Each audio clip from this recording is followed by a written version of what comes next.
চেন্নাই এফসির বিরুদ্ধেও আটকে গেল মোহনবাগান। শেষ ম্যাচে জামশেদপুরের বিরুদ্ধে ড্র করার পর মনে হয়েছিল আজ মেরিনা অ্যারেনায় বোধহয় চেন্নাইকে হারিয়েই কলকাতায় ফিরবে মোহনবাগান, কিন্তু সেটা আর হলো না।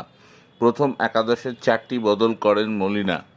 Suhel Bhatt, Abhishek Suryavanshi, Greg Stewart, Dimitri Petratos এরা বসেছিলেন জেমি ম্যাকলারেন থেকে শুরু করে অন্যান্য যারা শুরু করেন এমন 4জন প্লেয়ার, কিন্তু তাতেও মোহনবাগানের জয় এলো না। সবচেয়ে বড় কথা, 2জন উইঙ্গার মনবীর এবং লিস্টনকেও বসিয়ে দিয়েছিলেন তিনি।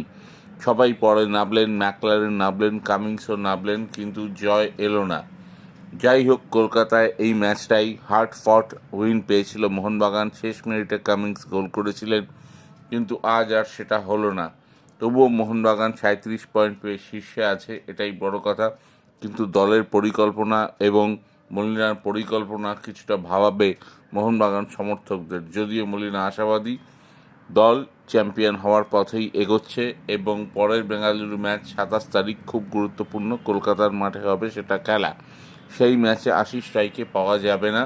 তবে দেখা যাক এই জায়গা থেকে মোহনবাগান বেঙ্গালুরু ম্যাচ জিততে পারে কি না। ভালো লাগলে সাবস্ক্রাইব করুন।